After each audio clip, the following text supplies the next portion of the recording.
دعا میں وسیلہ کسی بھی بزرگ کا نام لیا جا سکتا ہے؟ میرے بھائی دعا کھیل ہے، ایسے ہی ہے؟ کیا ہے؟ عبادت ہے۔ دعا کیا ہے؟ کھیل نہیں ہے۔ تو دعا جب عبادت ہے تو عبادت اپنی اپنی مرضی کے مطابق یا کسی کی مرضی کے مطابق؟ کس کی مرضی کے مطابق؟ اللہ اور اللہ کے رسول علیہ الصلوۃ والسلام کی مرضی کے مطابق، اپنی مرضی کے مطابق نہیں۔ یہ ہم نے مان لیا دعا عبادت ہے، یہ کیسے ہم نے مان لیا؟ کیونکہ حدیث میں آیا ہے، ترمذی شریف کی حدیث ہے، فرماتے ہیں نبی علیہ الصلوۃ والسلام الدعاء هو العبادہ، کہ دعا عبادت ہے۔ اب عبادت کا طریقہ کار نبی علیہ الصلوۃ والسلام نے بتایا ہے کہ نہیں بتایا؟ اسی کام کے لیے تو آپ آئے تھے کہ عبادت اللہ کی اور طریقہ عبادت جناب محمد صلی اللہ علیہ وسلم کا۔ اب آپ نے دعا کے آداب بتائے ہیں کہ نہیں بتائے؟ جی، یا آپ نے کہا تھا میرے بعد تم بیٹھ کے میٹنگ کر لینا، طے کر لینا خود ہی؟ جی بتائے ہیں جی۔ کیا بتایا آپ نے؟ آپ نے بتایا کہ دعا کے شروع میں اللہ کی حمد و ثنا بیان کرو، اللہ کی تعریفیں کرو، اور اس کے بعد آپ نے کہا میرے اوپر درود پڑھو۔ یہ دعا کے آداب ہیں کہ نہیں؟ کہیں پہ آپ بتاتے ہیں کہ دعا صبح کی نماز سے پہلے تہجد کے ٹائم کی جائے تو قبولیت کا زیادہ امکان ہے۔ آپ فرماتے ہیں اللہ تعالیٰ اس وقت رات کے آخری تہائی میں آسمانی دنیا پہ نازل ہوتے ہیں اور آواز لگاتے ہیں، اعلان کرتے ہیں کون ہے جو دعا کرنے والا ہو میں اس کی دعا کو قبول کروں۔ تو یہ قبولیت کا وقت ہے۔ ایسے آپ نے اشارہ یہ بھی دیا ہے کہ جو حرام کھاتا ہے، حرام کا لباس پہنتا ہے، حرام اس کی غذا ہے، اس کی خوراک ہے، اس کی دعا کے قبول ہونے کے امکانات بہت کم ہوتے ہیں۔ یہ دعا کے آداب آپ بتا رہے ہیں کہ نہیں بتا رہے؟ کہیں پہ آپ کہتے ہیں کہ سجدے میں دعا کی جائے بہت قبول ہوتی ہے، کہیں پہ آپ کہتے ہیں تشہد میں جب یہ دعائیں پڑھ لی جائیں تو اس کے بعد دعا جو کرنا چاہو کر سکتے ہو۔ یہ سارے دعا کے آداب بتائے جا رہے ہیں۔ کیا آپ نے یہ بھی بتایا ہے کہ دعا میں وسیلہ کس چیز کا دیا جائے؟ جی ہاں، یہ بھی بتایا ہے۔ آپ نے قرآن پاک ہمیں دیا، اس قرآن پاک کو جب ہم نے کھولا تو 9واں سپارہ سورہ اعراف آیت نمبر 180 اللہ فرماتے ہیں وَلِلَّهِ الْأَسْمَاءُ الْحُسْنَى فَادْعُوهُ بِهَا، اللہ کے اچھے اچھے نام ہیں، فَادْعُوهُ، اللہ سے کیا کرو؟ دعائیں کرو، بِهَا، ان ناموں کے وسیلہ اور واسطہ سے۔ یہ ایک وسیلہ کیا ہے کہ دعا میں اللہ کے ناموں کو وسیلہ بنانا۔ کس کو وسیلہ بنانا؟ کبھی اس کو وسیلہ بنایا ہم لوگوں نے اور کبھی بنایا ہے؟ اگر میں کہوں ہاتھ کھڑے کریں تو شاید 10% ہاتھ کھڑے ہوں گے۔ زیادہ تر لوگوں نے اس وسیلے کو کبھی استعمال نہیں کیا، جبکہ یہ وہ وسیلہ ہے جس کا قرآن میں آرڈر آیا، ترغیب آئی، انبیاء کرام علیہم الصلوۃ والسلام نے اسے اختیار کیا، امت کے علماء کرام کے مابین اس میں کوئی اختلاف نہیں ہے، اس میں اختلاف بھی نہیں ہے، پھر بھی اختیار نہیں کرتے لوگ۔ اور وہ کیسے؟ آپ کو رزق چاہیے، اللہ کا نام ہے رزاق، اللہ کا نام کیا ہے؟ آپ کہیں گے یا اللہ تیرا نام ہے رزاق، بہت رزق دینے والا، یا اللہ تجھے تیرے نام رزاق کا واسطہ مجھے رزق دے، یا اللہ تیرا نام ہے شافی، شفا دینے والا، یا اللہ تجھے تیرے نام شافی کا واسطہ مجھے شفا دے دے، یا اللہ تیرا نام ہے الوہاب، بہت دینے والا، یا اللہ تجھے تیرے نام وہاب کا واسطہ مجھے اولاد دے دے۔ آپ نے بڑے گناہ کیے ہیں، اب پشیمان رہتے ہیں، نادم ہیں، اللہ سے معافی حاصل کرنا چاہتے ہیں، اللہ سے کہیں یا اللہ تیرا نام ہے غفور، تیرا نام ہے غفار، بہت معاف کرنے والا، یا اللہ تجھے تیرے ان دو ناموں کا وسیلہ واسطہ دے کے کہتا ہوں مجھے معاف کر دے۔ تو میرے بھائی یہ ہے اللہ دعا میں اللہ کے ناموں کو وسیلہ واسطہ بنانا۔ اس میں اختلاف ہے نا؟ اس میں اختلاف ہے؟ نہیں ہے۔ اور اس کی دلیل قرآن میں ہے، انبیاء کرام علیہم السلام نے اسے اختیار کیا ہے، اور امت کے لوگ جسے اختیار کرتے ہیں وہ 10% ہوں گے، اس سے زیادہ نہیں ہے، باقی لوگ اختیار نہیں کرتے اس کو۔ دوسرا وسیلہ واسطہ، اپنے نیک عمل کو وسیلہ واسطہ بنانا۔ کس چیز کو بنانا؟ نیک عمل کو۔ اس کی دلیل کیا ہے؟ بخاری شریف کی حدیث ہے، آپ نے سنا ہوگا کہ چند لوگ غار میں پھنس گئے تھے۔ پھنسے تھے کہ نہیں پھنسے تھے؟ کتنے تھے وہ؟ 3۔ پھر کیسے نکلے تھے؟ اللہ کو اپنے نیک اعمال کا انہوں نے واسطہ دیا تھا۔ کسی نے کہا تھا یا اللہ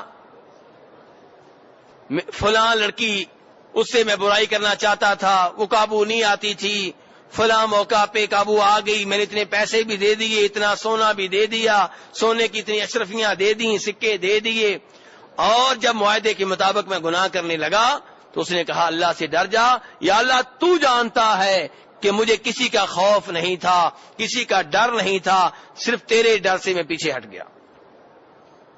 یا اللہ اگر میرا وہ عمل صرف تیری رضا کے لیے تھا تو آج اس مصیبت سے نجات دے دے۔ اس نے دعا کی اور غار کے دہانے کے سامنے چٹان آ چکی تھی، تھوڑا سا سرک گئی، پیچھے ہٹ گئی، لیکن ابھی بھی راستہ نہیں بنا تھا۔ دوسرے نے بھی ایسے وسیلہ واسطہ دیا اپنے نیک عمل کا، امانت داری کا۔ تیسرے میں وسیلہ واسطہ دیا والدین کی خدمت کا، اور تینوں کے واسطہ وسیلہ دینے کے بعد وہ چٹان ہٹ گئی، 3 آدمی باہر آ گئے۔ بخاری شریف کی حدیث ہے، نبی علیہ السلام نے بیان کی ہے۔ اس سے پتا چلا اپنے نیک عمل کو وسیلہ واسطہ بنایا جا سکتا ہے۔ قرآن پاک میں بھی آیا ہے ربنا اننا آمنا فاغفر لنا ذنوبنا، اے ہمارے رب ہم ایمان لے کر آئے۔ ایمان نیک عمل ہے کہ نہیں؟ فاغفر لنا ذنوبنا، اس لیے تو ہمارے گناہوں کو معاف کر دے۔ تو نیک عمل کا واسطہ، ایمان کا واسطہ دیا جا رہا ہے۔ تو آپ بھی کہہ سکتے ہیں یا اللہ فلاں سال نقصان ہو چکا تھا، کاروبار میں لوگ کہہ رہے تھے حج کے لیے نہ جاؤ، لیکن یا اللہ میں تجھے راضی کرنے کے لیے آ گیا تھا، یا اللہ اس حج کا وسیلہ دے کے کہتا ہوں، اس کو واسطہ بنا کے کہتا ہوں کہ آج میرے بیٹے کو شفا دے دے۔ یہ کس چیز کا وسیلہ واسطہ ہے؟ نیک عمل کا۔ تو یہ جائز ہے میرے بھائیوں۔ اور تیسرے نمبر پہ وسیلہ واسطہ کس چیز کا ہے؟ زندہ نیک آدمی کی دعا۔ وہ آدمی جو زندہ ہے اور آپ اسے نیک سمجھتے ہیں، ہے کہ نہیں ہے اللہ بہتر جانتا ہے، لیکن نظر آتا ہے نیک ہے، تو آپ اس کو کہیں گے میرے لیے دعا کرو۔ اس کی دعا کا وسیلہ واسطہ اس کی ذات کا نہیں۔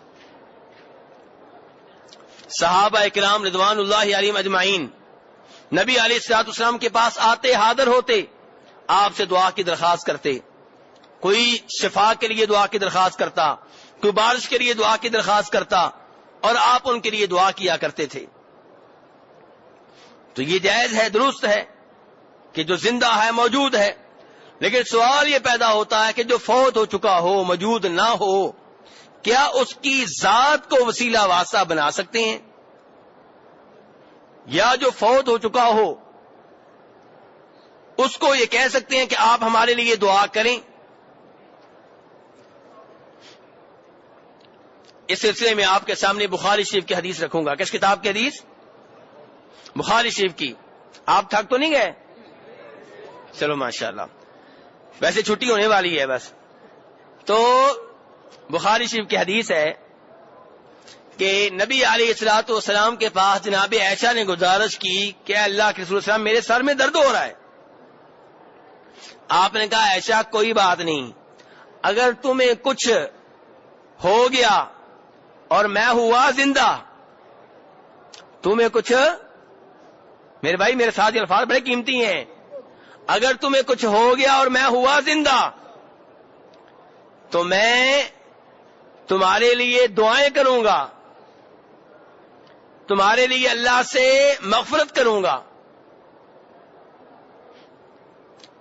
پھر سن لیں آپ کیا کہہ رہے ہیں کہ اگر تمہیں کچھ ہو گیا یعنی کہ تم فوت ہو گئی اور میں ہوا زندہ، میں کیا ہوا؟